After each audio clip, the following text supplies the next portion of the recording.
coming to you live from San Francisco, California. Not in Alameda? What? It's Zig in the Zone with Ralph, Zig, Tycho. Making a rare visit into San Francisco these days, and happy to be here. Pauly B, how are you? Good, the restraining order finally lapsed. I know, you let me out.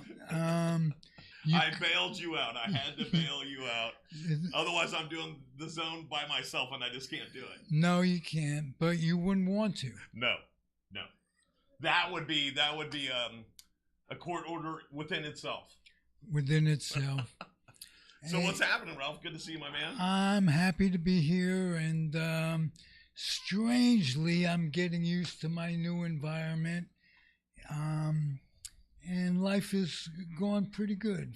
Mm-hmm. How are you, Pauly? Doing well. Like you said, you're kind of getting set in your ways. You got a kind of a rhythm going on over there across the bay. Absolutely, and it's been a long time. I'm into my 6th month of changing my life, and here it is. I miss something about the old days and miss nothing about the old days at the same time. Pauly, we have a terrific guest. One of the first guests I had at the old FCC studios came in live. We got to know each other, and we had an instant rapport. I like people who tell it like it is and are straight up and not afraid of the world. We're talking off the air with Dan Rush, our guest, a tenacious man. Originally from Oakland, California. Now, Dan, where are you at again? I forgot, buddy. The village of Mendocino. The land of good and plenty. He's up there with all that smoke of ours. Let me ask you: the big city and the small town. What's the basic adjustment that one makes from going from a big city to a small town? Well, Ralph, I got to tell you, I had to really adjust to the whole sense of serenity, tranquility, getting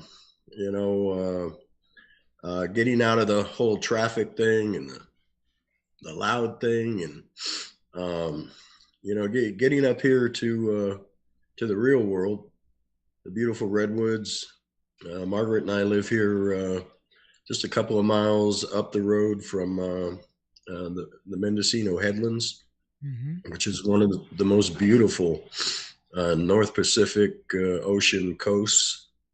And we live here in a giant redwood tree forest called the Jackson Demonstration Forest. And it's just, life is just so much more tranquil, more fun, and much easier to slide into things like inspiration, passion, an expectation that things are going to work out, and just following that trail instead of getting up in the morning and going, oh, I got to go, 5 hours of traffic. What's your secret to developing that mindset of everything will be cool? When did I get to? Yeah, no. How do you do that? Because it's so I have a patient that everything is going to work out.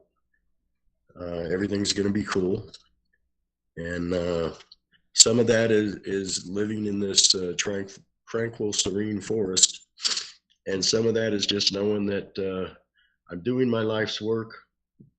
I've done everything I can do to make it everything it can be, and sense of pure accomplishment when I go to work, walk in a dispensary, when I visit a farm. I just know that I am doing my job. I've done it, and I continue to do it, and I love it. Beautiful. I thought, what am I going to name this podcast, or how am I going to refer to this podcast? basically, the way I see it, I would like it to be known as the rise and fall and rise again of Dan Rush. Does that sound like something you could get behind?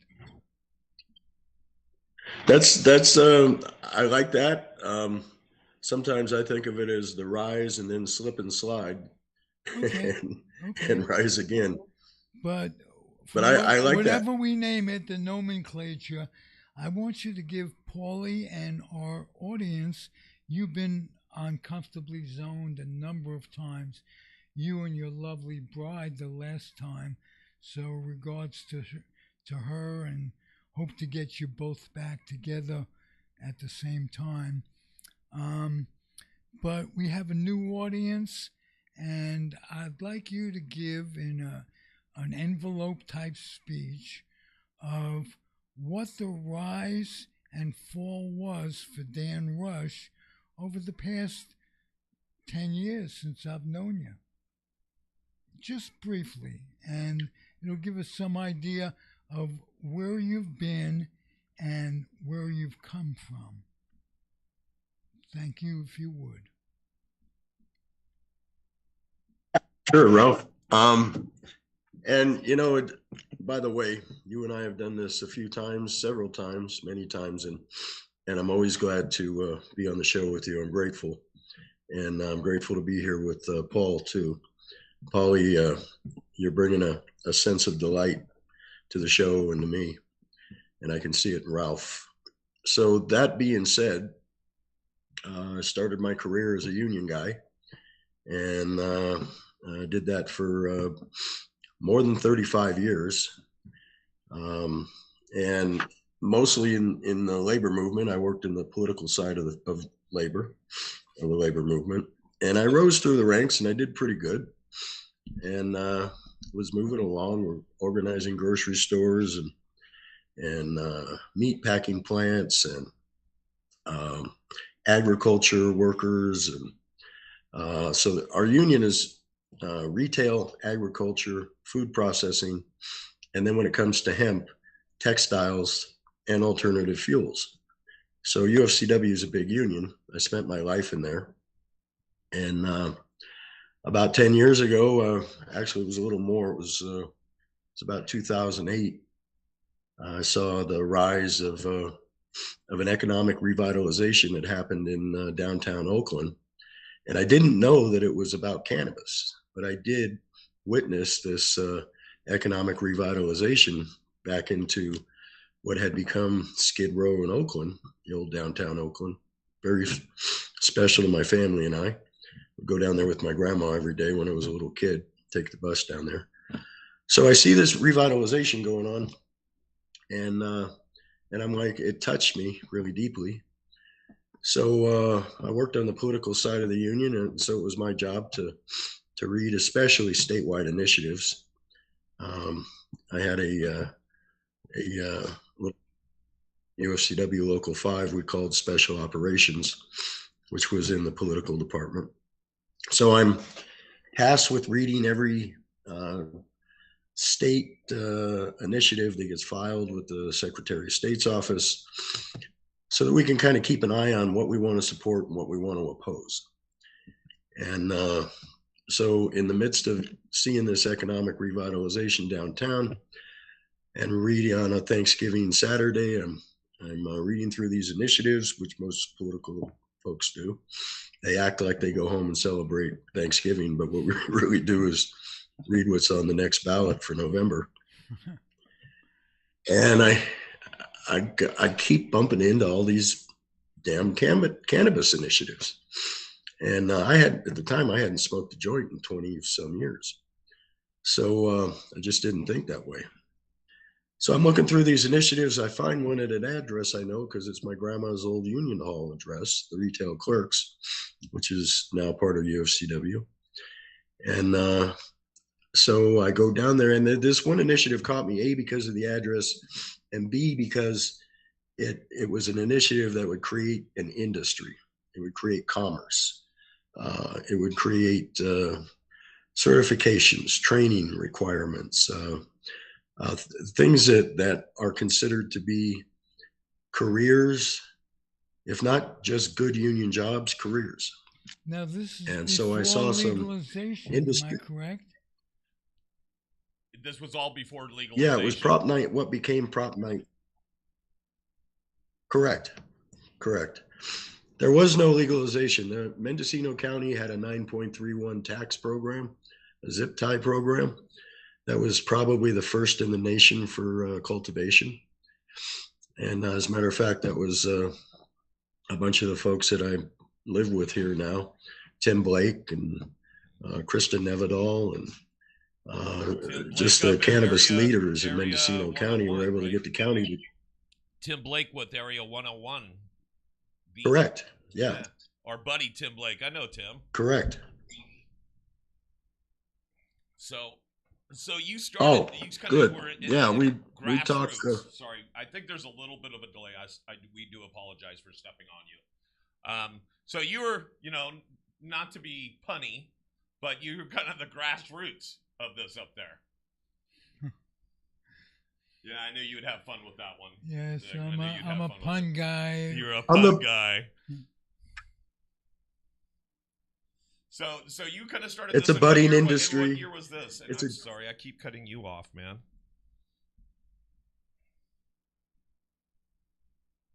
That's okay. I was in the grassroots of the serious political momentum. We just did a sizzle for My Life Story. I sold the film rights to My Life Story a few years ago, but we had to stop working on it because I was still on parole, and parole didn't want to have, wasn't going to have anything that made me look like a decent human being. So in that starts off as, right? Huh? I said we wouldn't want that at all. We wouldn't want to shed you and show you in a good light. Right. I mean, if you read what the government wrote, and one of those things was the media on the cover of Epic magazine, which is an entertainment industry publication, in April of 2020, when I got out of prison. They did a big article that said the rise and fall of Dan Rush. And that was also a quote that was used a lot by a writer named Jason Fagone, who followed me for years through my case in prison and then when I got out. So yeah, they pretty much they do a number on you. They try you in the press, and the point is that they want to turn everybody against you. And it's the same script. You're bribe taking, bribe making, backdoor deal making, sociopathic, gun toting, backslapping, F-drum bomb dropping, dirty rotten person who sits around and demands everybody puts money in your pocket. It's the same script they use on political people. And it's run by a division of the FBI called the Public Corruption Division. So they hit you in the press and then they take you to trial. That's why they have such a high conviction rate. But anyway, back to Tim and many of us. It was me and my crew in the union that really began pushing momentum into the political process of what is now what we call legalization, which first began with control, tax, and regulate of medical cannabis, and then is now supposedly control, tax, and regulate of recreational cannabis, but it's more like control, wrestle to the ground, strangle, and then overtax to the point of destruction. That's what I call this modern California legalization. It's horrible. And I just want to say one thing. My crew and I, we drafted a lot of policy. We worked together in coalition. We reached out with Americans for Safe Access, Drug Policy Alliance, folks that were also involved in the policy process, but did not have the resources that an international union has. And so we brought those resources in that coalition building.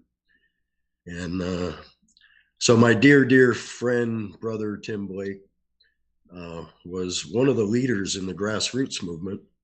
And actually, they effectuated policy in places that, especially like Mendocino County, was unheard of. And unfortunately got rescinded because you have to have a state regulatory agency for a state or cities or counties to preempt federal law. You just don't, a city just can't make a law that says you can make nuclear bombs in your back room.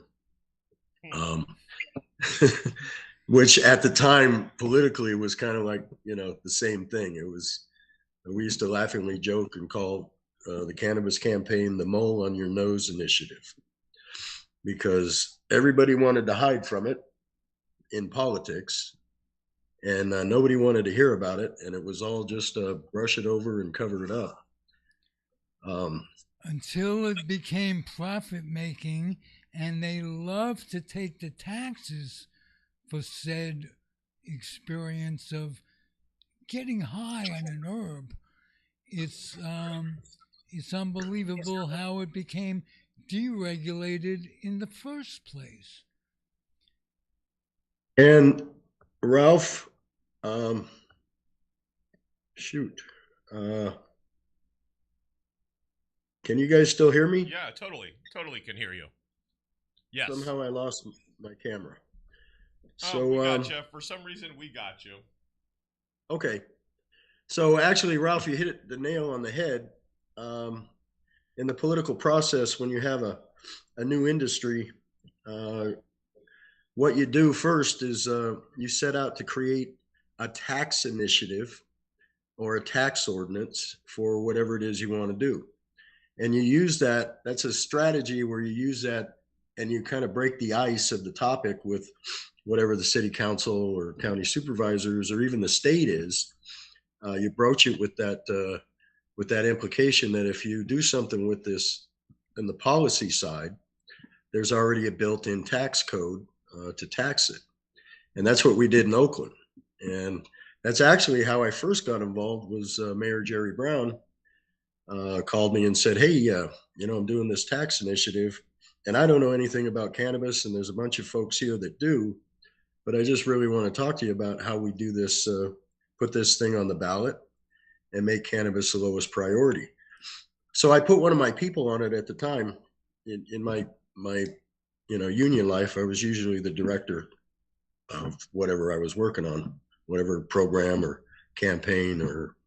So I put one of my people on it, and a year later, Oakland had an initiative that said basically made cannabis the lowest priority for police, and also had a companion tax initiative so they could collect taxes. And so it's interesting that you say that, Ralph, because yeah, when it comes to they want money, then they'll listen. But the other thing we had to do was we had to take the cannabis industry, the movement. At the time, there was no industry. It was a movement. And so you have to take folks like that and you have to teach them how to speak policy. And so to do that, the reason you do that is because you have to speak policy to policymakers. And so in doing that, we created a union apprenticeship program, which is now a certified program with a certified education agency. We drafted the first cannabis and hemp apprenticeship program, knowing that it would take a while for the program to get started. But what it did was it allowed us to create a semantics, a vocabulary that contained policy language. And so part of the problem cannabis industry had was the movement would put up people that were outstanding artisan cultivators and retailers, and they were just brilliant at what they did, but they didn't speak policy. So they were literally, putting up some guy named Herb, and my name's Herb, and I'm here to talk to the council and tell you that, dude, I grow the best weed, dude. So His You name guys wasn't got Herb, it was Herb, and you know it. right? Yeah. And so like you dudes should give me a license, dude.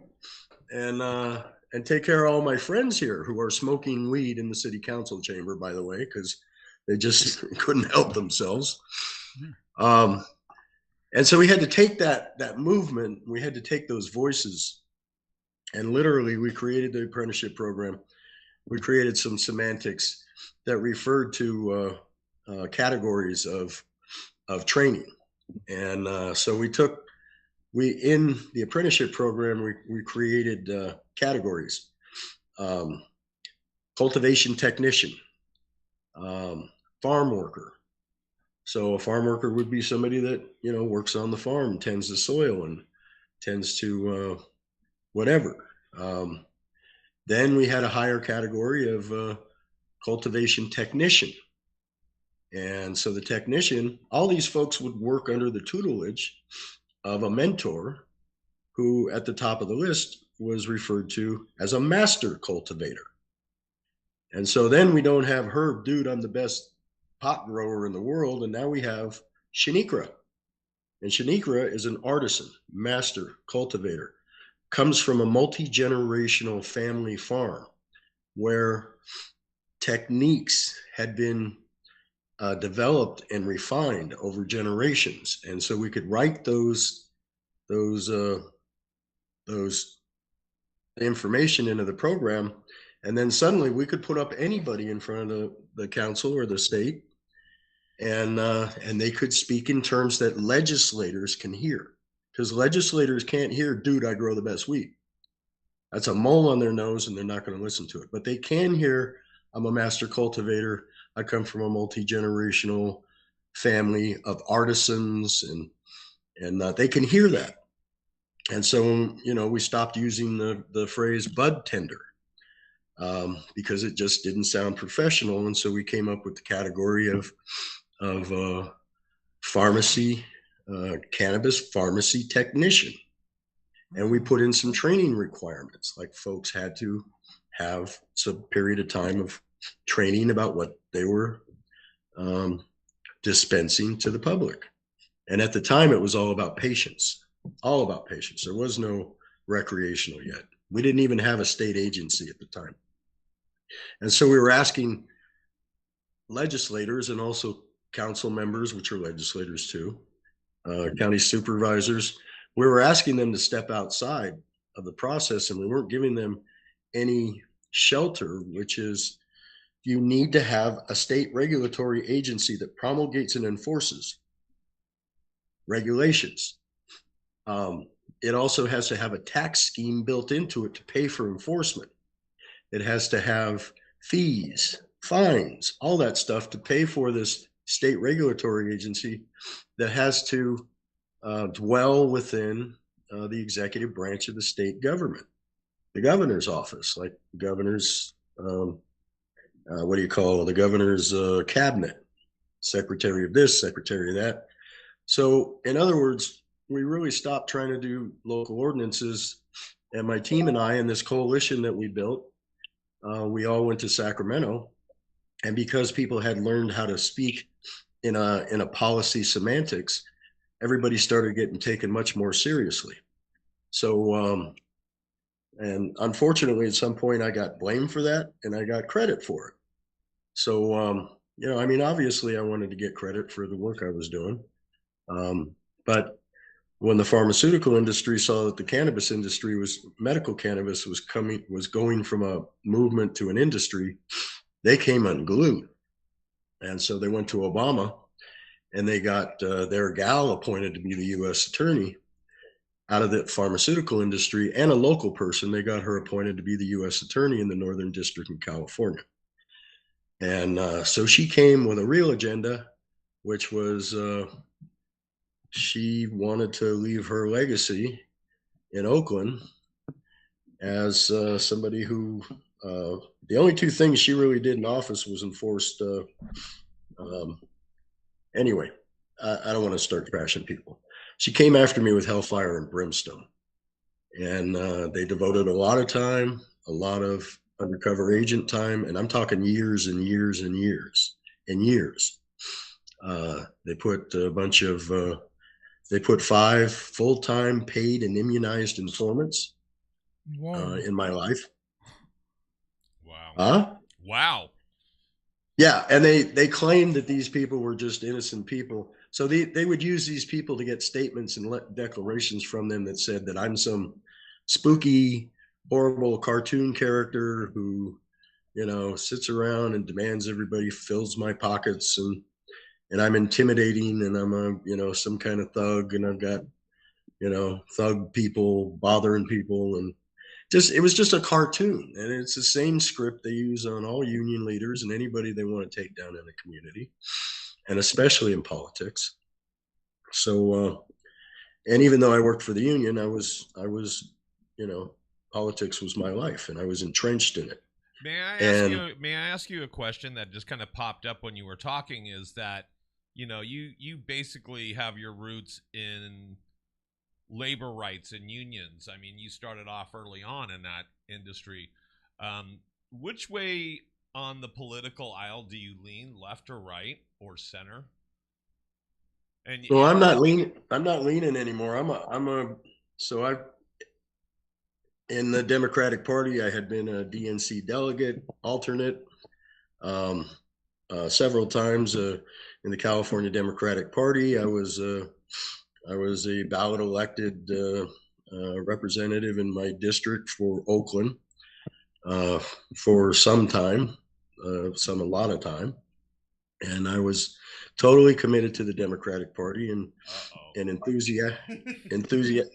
But I'm not anymore. Yeah, I heard it. I heard it halfway through. I'm like, he flipped. He flipped on us. Yeah, but I'm not a Republican either. In the Democratic Party, I was known as a reformer. What that means, that's code for you're an asshole that doesn't follow the program. Wow, I guess that's our nickname too, Ralph. Well, that's kind of cool. That's but Mr. Let me tell Asshole, by the way. Yeah, Mr. Asshole to you. Right?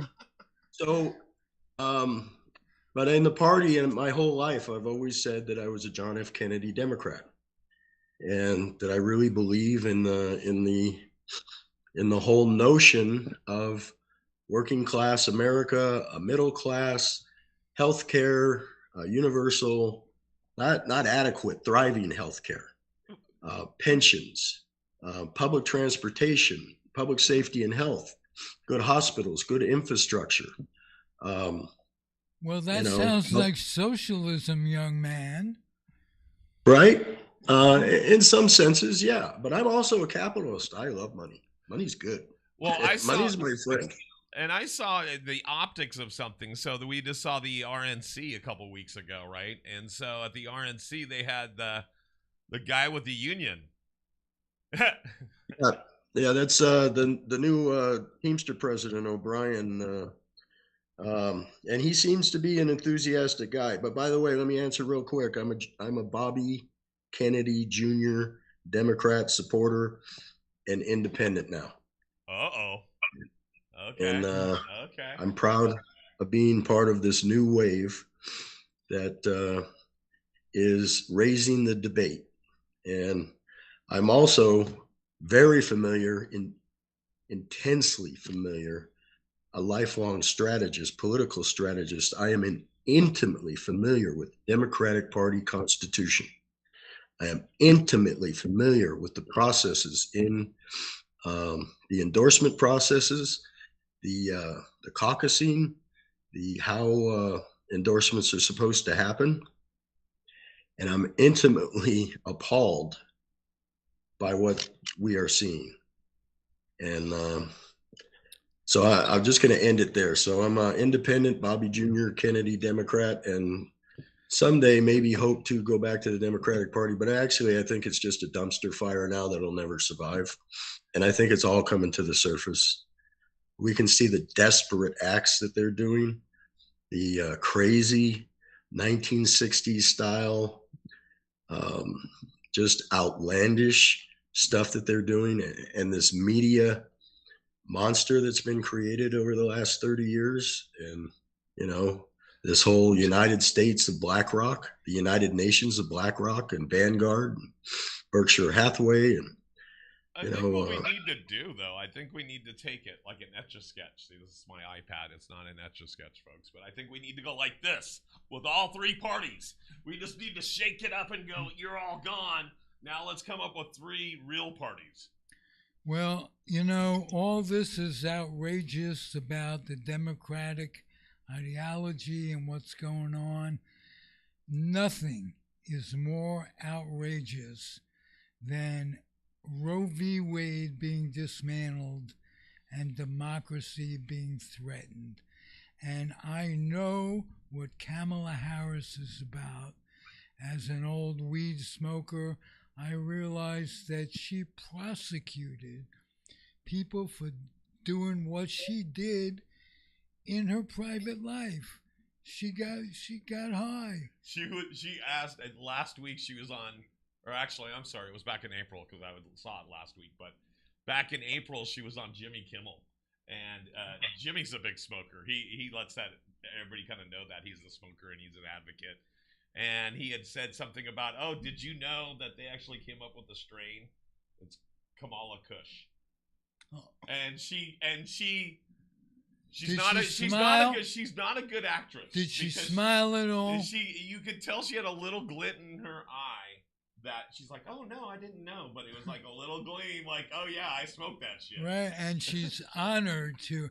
So she is basically a prosecutor, a hypocrite, and all of that. That being said, we got to get rid of Trump. We got to get rid of all of them. We got rid of our old guy. Now you got to get rid of your old guy. That's all I got to say. Well, we do have to get rid of eventually all of them. But I don't think that we could make a change at this point other than the change of not having Trump in our lives. And that's incredibly important because what is the negotiation policy if he's elected? He's a Hitler Jr. And Kamala's... He already said he's going to be a dictator on day one.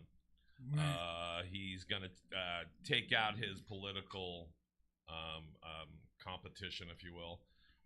There's a lot of things going on there. But like I said, it just kind of like... Yeah, we really need to, literally, I think we need to get the Etch-a-Sketch and shake it up because there's so many things that are wrong with this race. And it would be great if some younger people in this country, hey, here's your call. If you're younger in this country and you're civically minded and you're not a wacko. But between now and November, we have to get the vote out. And it's got to be Democratic, and that's the way it is. Didn't she just pick her VP pick? Did somebody just? I heard that this morning. Waltz from Minnesota, the governor from Minnesota. Is Minnesota a swing? I don't remember. I was thinking that she was going to go with either Pennsylvania or the guy from North Carolina because both of those would have gotten her votes in the swing. And I'm one of those guys that has to hedge his bets because I'm not a gambling person. That's politics 101, Pauly. Yep. Is the vice president pick has nothing to do with their qualification for can they run the country if something happens to the president. It has more to do with how do you unify the party and arrive at the convention with more delegates because you picked somebody else who's bringing the more delegates to you than anybody else. It has nothing to do with competency. And as we saw with Biden, Biden basically became one of Obama's secretaries. And you rarely saw a vice president involved in a presidential administration to the level that Biden was as vice president. And then you get to see what happens when that happens. And frankly, I think that Biden is one of probably the biggest thieving con man warmongering because it benefits. You know why most defense industry headquarters in the U.S. are headquartered in Delaware? Why is that? Because Joe Biden was there, Gotcha. and he was there for a long time. And I mean, Joe has always been known for being a sellout. He's always been known in politics for being a sellout, a liar, a con man. Well, even But it goes back to what, busing, even, right? And so I'm, that goes back to and the, like the late 70s, early 80s on the busing. And so, yeah, well, he's always kind of Hey, let the me private, just say one more thing to that. Anita Hill and Judge Clarence Thomas at that time, his being installed is basically because Anita Hill wasn't listened to. But most importantly, Dan, I want to give you a chance to conclude your story with the emphasis on how you rose. how I wrote. how you rose, Rose. your claim to fame. How you were down and how you came back, because the way you were on the mat, very few people come back from, and you did in an elegant, respectful way that made me proud that you're my friend. Thank you, Ralph. And I am proud that you are my friend. And thank you. Thank you. Yeah. So basically, I grew up in East Oakland. I'm an East Oakland kid. I grew up in a world of 1960s. Fisticuffing daily, getting to school and back. A sense of growing up in the streets. A sense of it was just it was a crazy time in Oakland in the 60s. It's worse now, but back then it was some of the craziest stuff ever seen. And I grew up in a place where nobody looked like me. I didn't look like anybody. Got no brothers or sisters. All by myself, Irish kid. And on our block, everybody that considered to be the bad guys on our block thought that we were the crazy Irish people that lived down the street. Nobody wanted to bother us.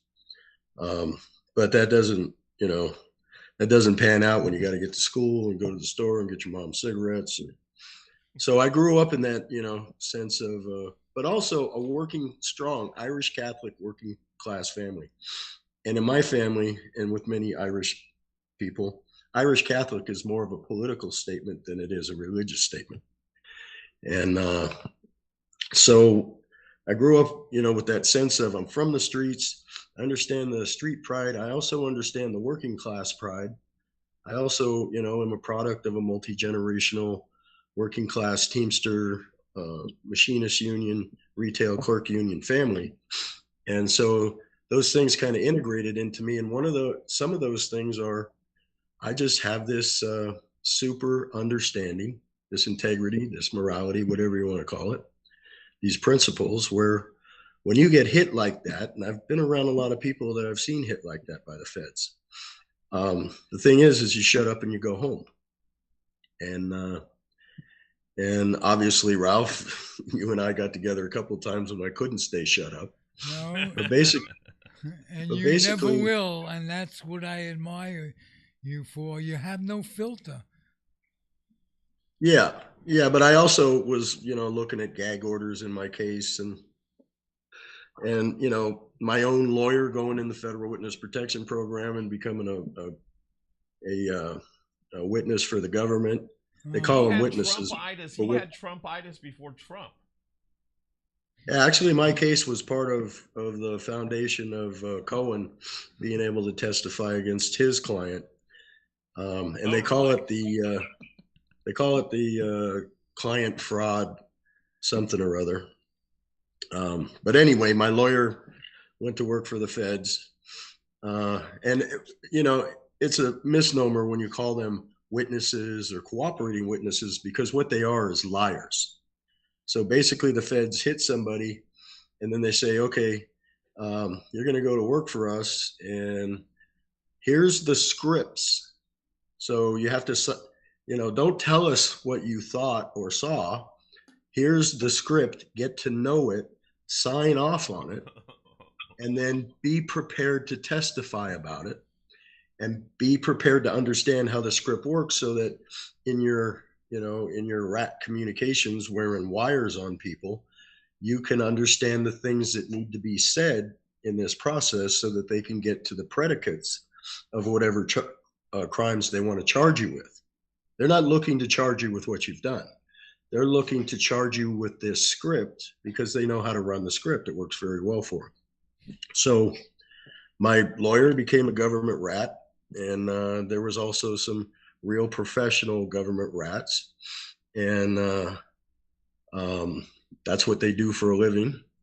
And so these guys so I'm in a position where I have to, usually in politics, I would always stand back in the shadows and sort of run things, manipulate them, however you want to do it, run my scripts, run our messaging, run our candidates, fundraise, that sort of build coalition support.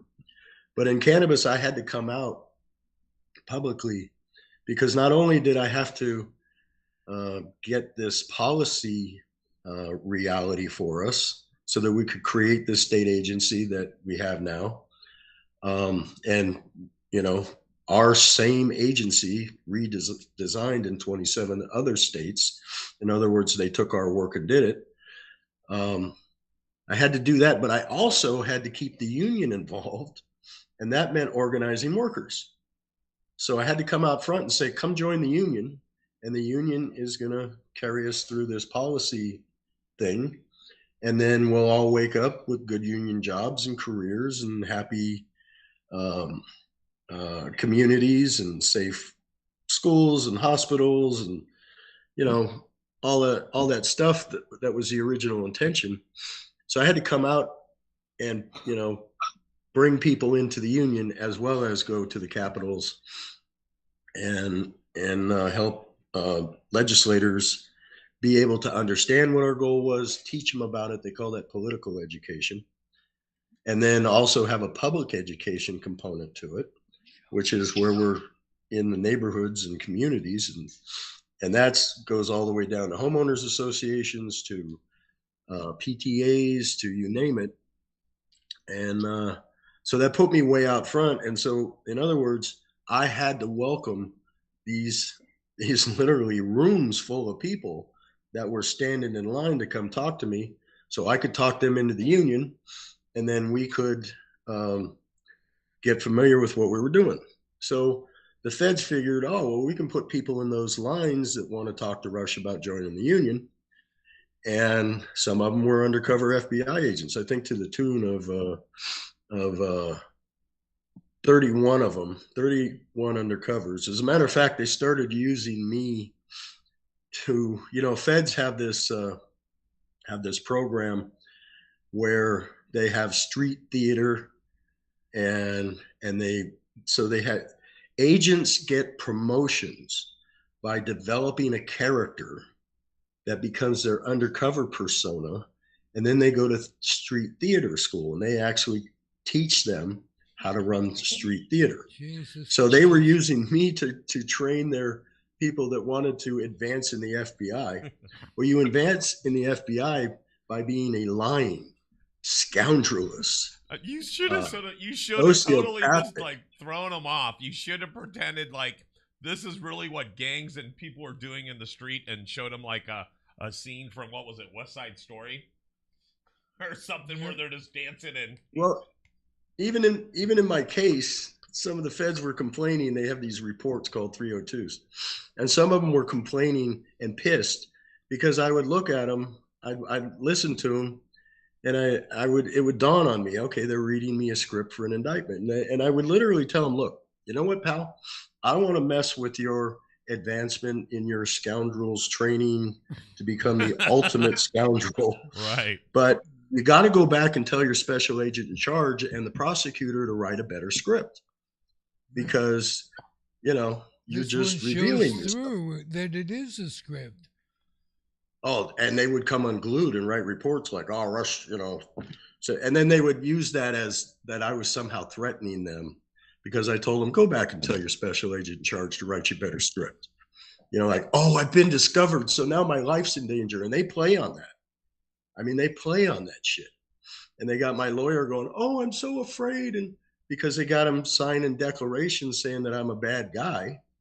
And so it's just theater with these guys, and their goal is to be the best liar, the best con man, the best scoundrel, the best person that can look you in the eye and give you a sense of sincerity of whatever their script is, with a person that has the total intention to destroy your life, your family, your home, and everything about you. And This they're is some of the talking stuff. to a judge who is predisposed to believing everything from the FBI. I used to tell people the best prosecutor in my case was the judge. And he was a former prosecutor. He had just been promoted to judge from prosecution. But actually, you know, so anyway, you know, part of my thing in life is I really have found this place of peace and serenity, and I'm okay with all of that stuff now. Like I'm okay with it. And yet, so the other thing that I was able to rise from the mat, so to speak, Ralph, is because of good, true, sincere friends and family that I've had many for my entire life, and many that I met in the cannabis campaigns who said, "You know what? We know the feds are lying. We know that those are just outlandish lies to turn everybody against you. So when you come home, Dan, come home to us." And luckily, you know, I have several communities because I did dedicate my life to community service and making sure that working families and my community and people in my community had access to a system, the Democratic Party and the political system, that they would not normally have had. And so when I came home, you know, I tried to walk through the case as quietly as possible. Every now and then, Ralph, you'd call me with some therapy and say, "Come on and just lose it, Dan." Hey, And it's I would come out of it. This is all cathartic, if nothing else. And I know that you feel better after getting off the air. And I know that I feel better having listened to you and given you the option of saying whatever the hell you want to say. You know that. Well, And it is a form of therapy. And I was gonna switch back to you, but I also wanted to say you use the term Renaissance man a lot. Mm-hmm.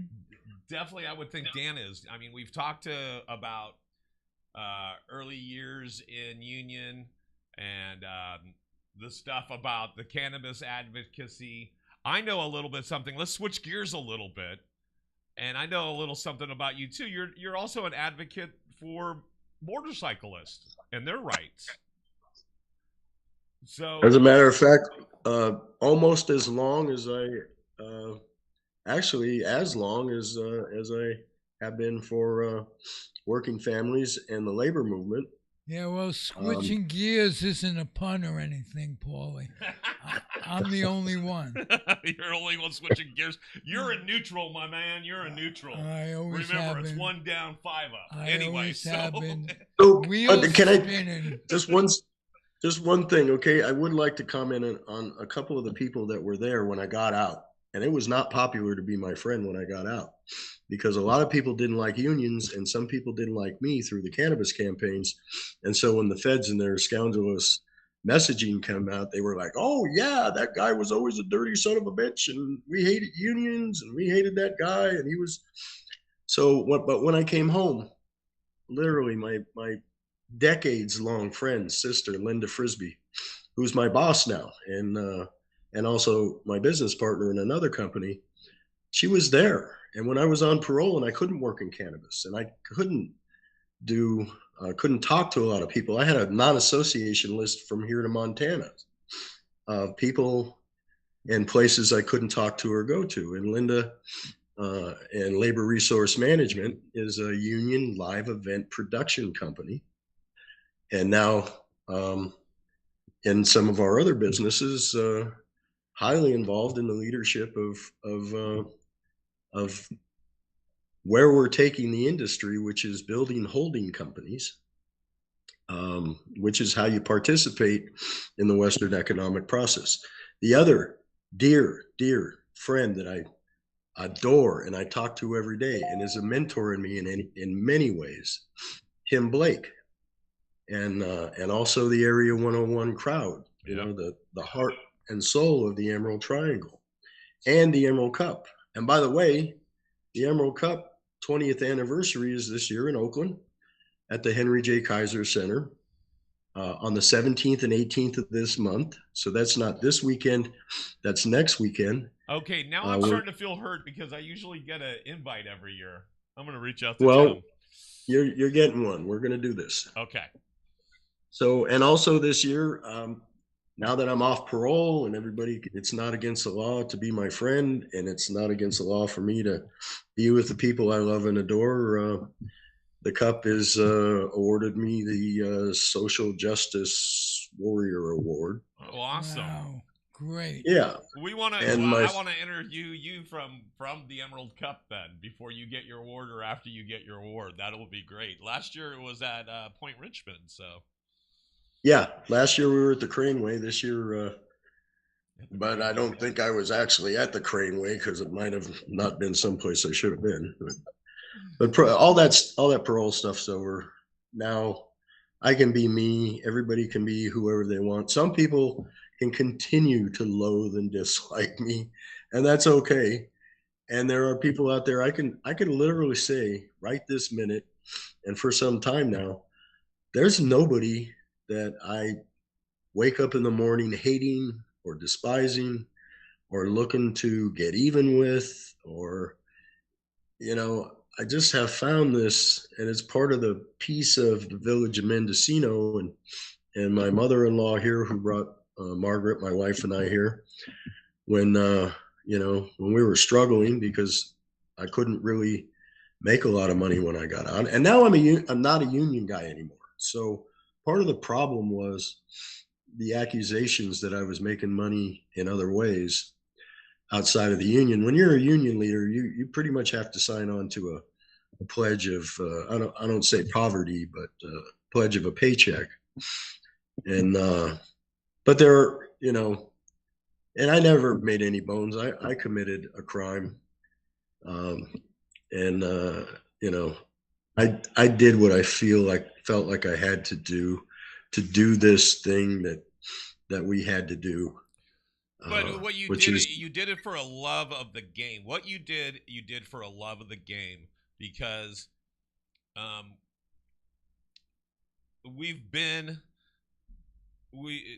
cannabis advocacy has had its champions at times, but it's never really had somebody really go to the mat. Such as yourself, such as Tim, such as these other warriors that we have in this movement. And I want to thank you personally. You know how when actors say thank you for getting me the Academy Award because it was from people like you that were in the industry before me. I really can say that. I can really reach back to people like you, Dan, and Tim, and thank you guys for the trail that you've blazed for us. It's literally blazed a trail for us to do what we do. It makes it so much easier. You were fighting for rights when there were zero. You took your knowledge of the stuff from the union and integrated it into what you did for cannabis. So, I personally thank you. I wish that we could have finished what we were doing. At the time, we had not finished what became a CURSO, which is basically the recreational control, tax, and regulate law that passed in California. We were still constructing that. And this is no secret. And I know sometimes he cringes when he hears my name now, but a lot of our governor's positions on cannabis came from me, not because he asked me, but because I insisted. And also Kamala, when she was running for Attorney General in 2011, I actually took my crew and and we went up and down the state with her campaign, introduced her at some big, large union events. Got her access, and that's a office that she won with like 0.001%. If you guys remember, when she ran for attorney general, the vote count went on for nearly a year, and she was running against a guy named Steve Cooley. And it was actually her shifting her position on cannabis legalization that many of us thought, and including her, that I've heard her say several times, that pushed her over the edge, and she became attorney general. And that was part of a strategy we had for Bill Lockyer, Ray Davis, and then Jerry Brown, Gavin. And actually, I was bigger in San Francisco politics than I was in the East Bay, except for Oakland. I lived in Oakland, so I was really active in Oakland's political process.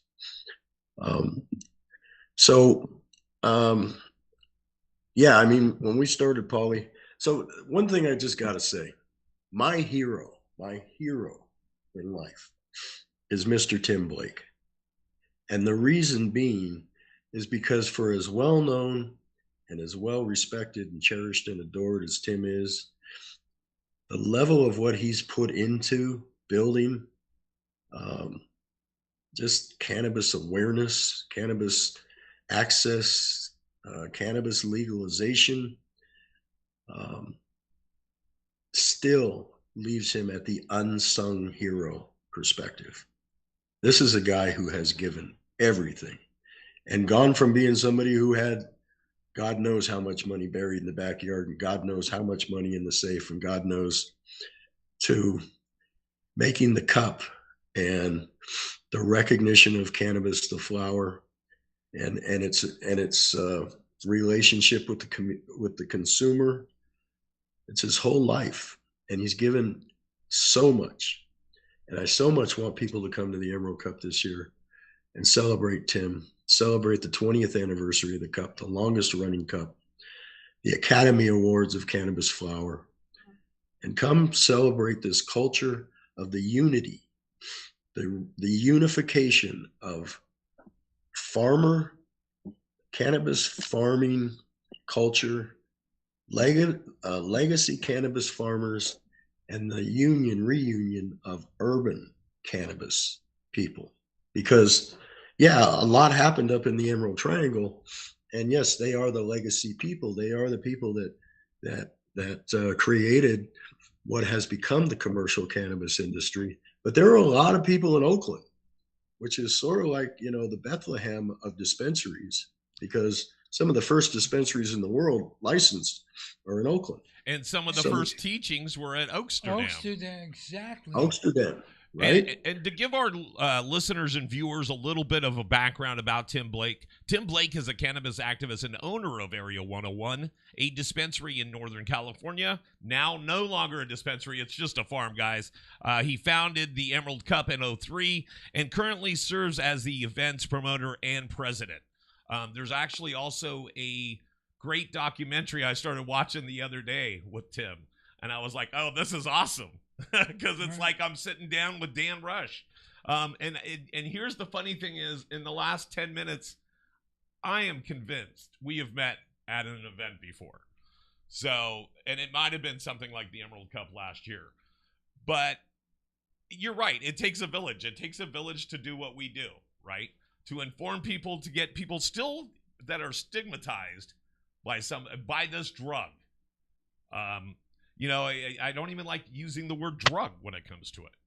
It's an herb. It's not a drug. I don't know how that got started. Well, it was the medical movement that did that. It's an earth medicine, and there are other earth medicines now that we're getting a chance to bring to the surface and highlight, like mushrooms.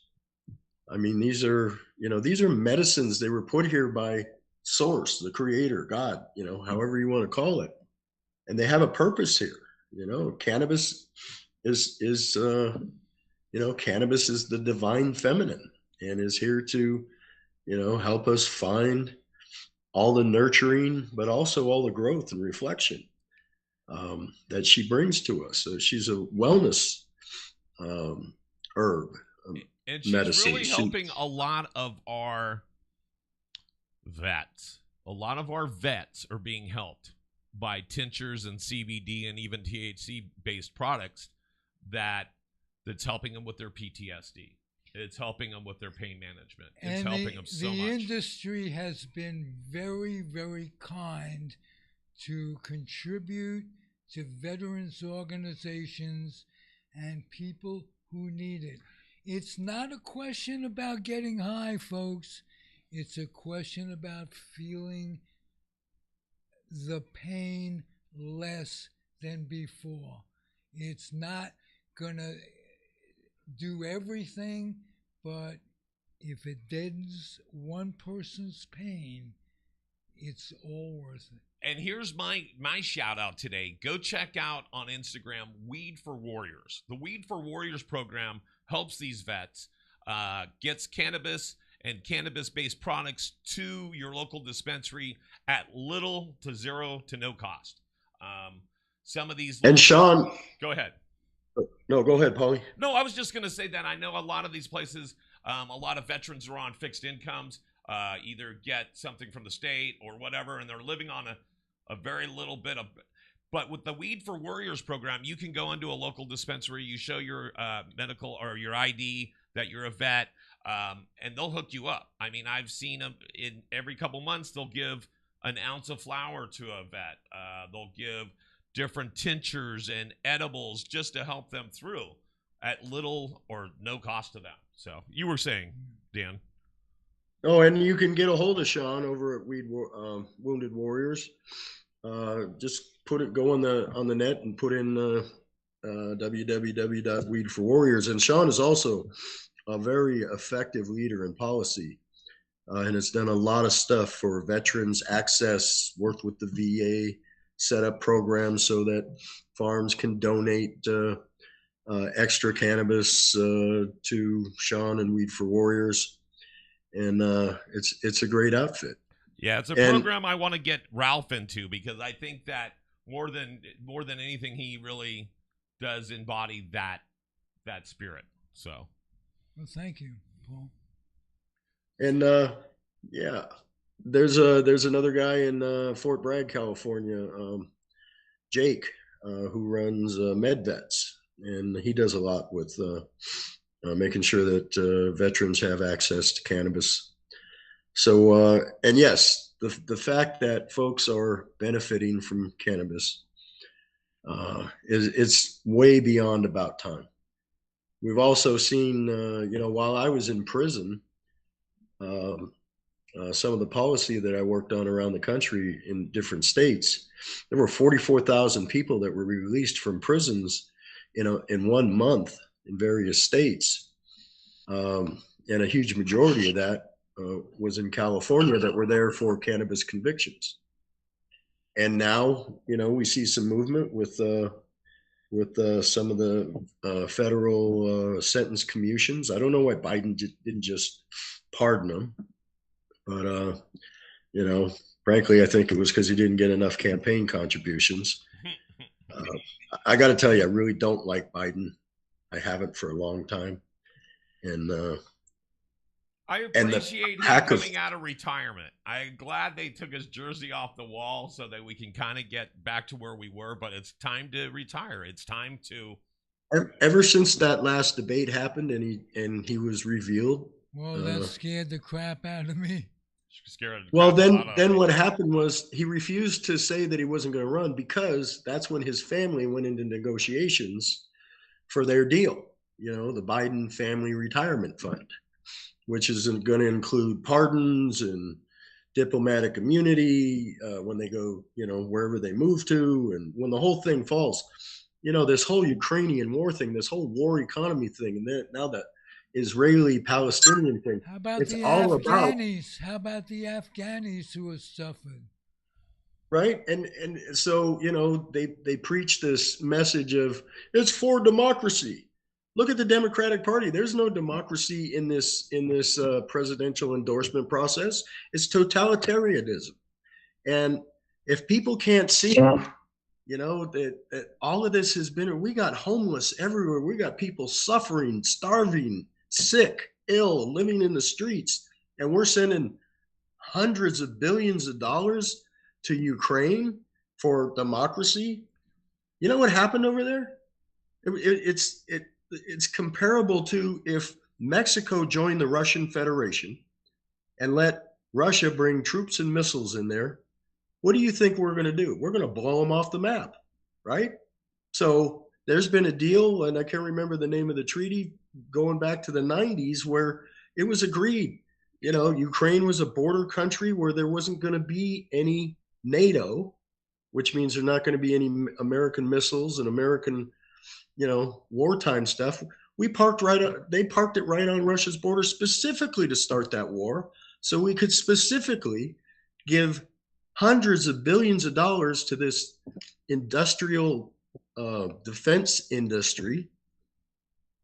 I mean, it's just so obvious, but people can't take 3 seconds to look below. Everybody's got a PhD in headlines now. Oh yeah, I heard they're doing this, and I saw it. You know, I read all the headlines. I can quote you all the headlines, and I can talk to you very passionately about this headline that I read. But if you look below the headline, it's just like most of the bills floating around in Congress these days. They call it Build Back Better. Right. Well, right? Right. Whatever they're building ain't helping us. And I mean, maybe they're helping a few people who have some special interest organizations that are positioned correctly, and they fit into this dialogue of, you know, it's just like you saw Biden get on and go, those heroes in the pharmaceutical industry, it's like World War II. They're stepping up to the plate and they're going to save the world.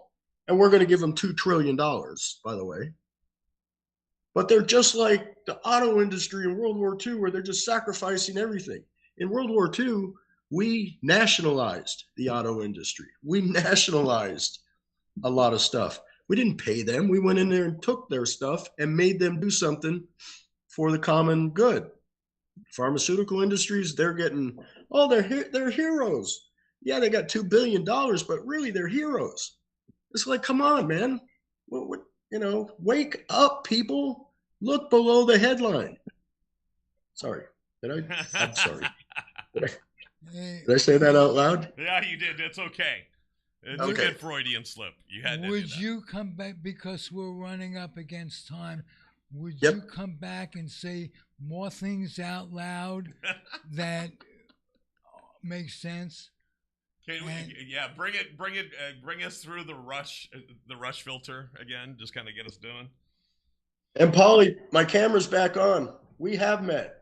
Yeah, where did we meet? And it's driving me nuts. I don't remember, but I'll get you that $100 back. Now I remember. Well, if we might have met on a yacht at Emerald Cup.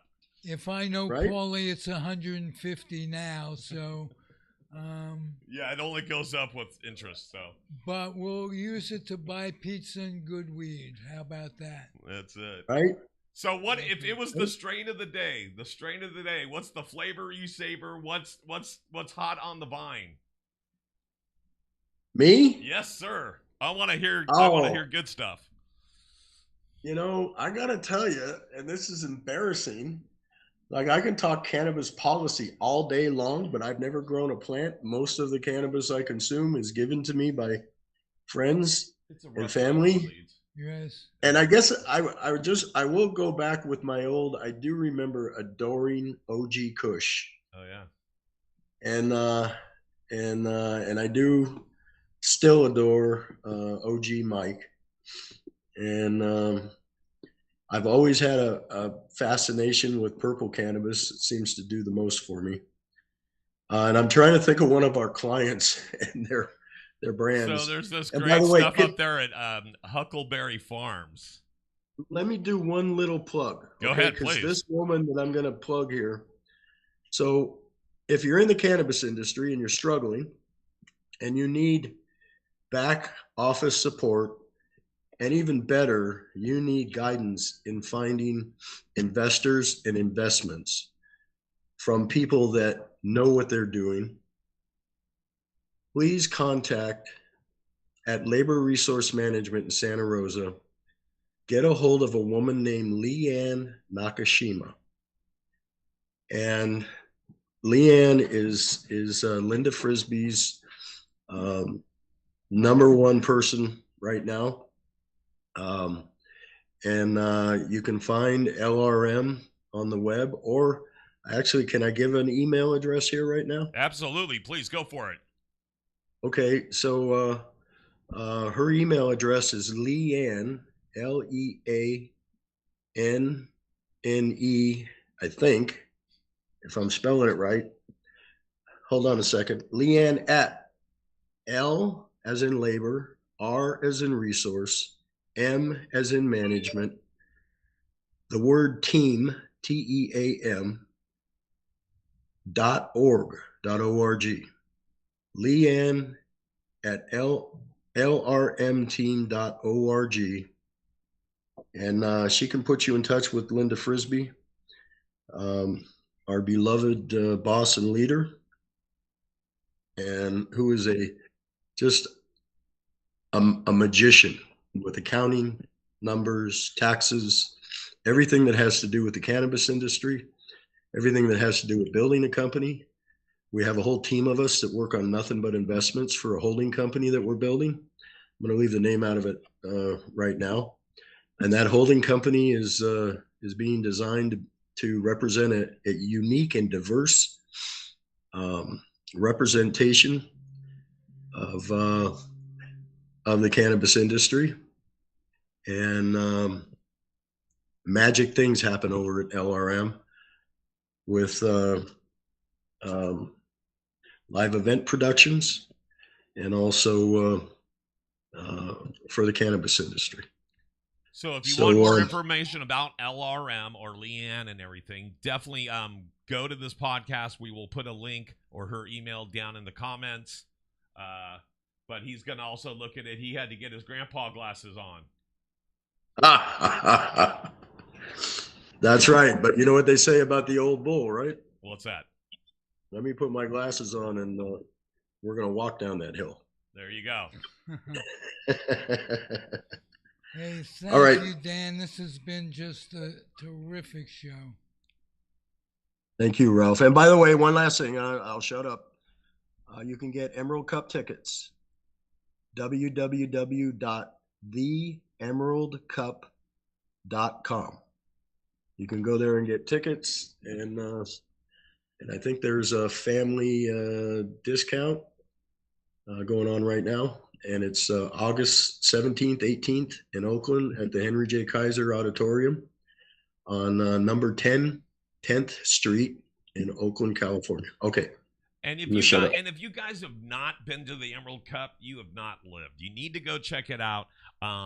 They have the award ceremony. They have everything on display. They have all the different farmers and vendors and all that stuff. Check it out. It's the Emerald Cup. And that was Dan Rush. Give it up for Dan Rush, everybody. Thank you again, my friend. It was great. Come back soon. Ralph, thank you so much. I love you, buddy. And Pauly, we'll talk offline. Absolutely. All right. Thank you very much. Again, Dan Rush, everybody. So check out everything he does. Zig, another great show, bud. Another great show. Zig gets the most interesting guests on the internet. Today is no exception. Mr. Dan Rush meets Pauly B. Brumbaugh. Yeah, I'm telling you, I'll figure it out sooner or later. I'm an old stoner. I'll figure out where in the hell I met him. But it was somewhere cool like Emerald Cup. Definitely check out. There's those cups to the Emerald, or there's those tickets to the Emerald Cup Awards. That's the 17th. And check out everything that Dan does. You can find him on social media. Like I think he had his Facebook up there. So there we go. Zig. Thank you. Great show. Another one in the can. 26. Wow. And counting. Yeah, I got to watch out. Whenever I say that, in the can, and I point back there, I'm in San Francisco. Right. I don't watch out about in the can. That'll cost you more in the end. That's hurting me. You're killing me. All right, you guys, for myself, Zig Man here. We are out till next week. We'll see you next week here in the Zone. Check out the Zone wherever podcasts can be seen and heard and demoralized. We're not just baseball. We're not just, no. I even wore my baseball, the National League of Baseball alum shirt. Who can blame you? If I had a shirt like that, I'd wear it too. There you go. All right, Zig, we're out. Time to go smoke one. Let's do her. All right, guys. We'll see you next week. Thanks, Ralph. Thank you, sir. There Thanks, we go. Pauly. And we'll see you guys next week. Yes.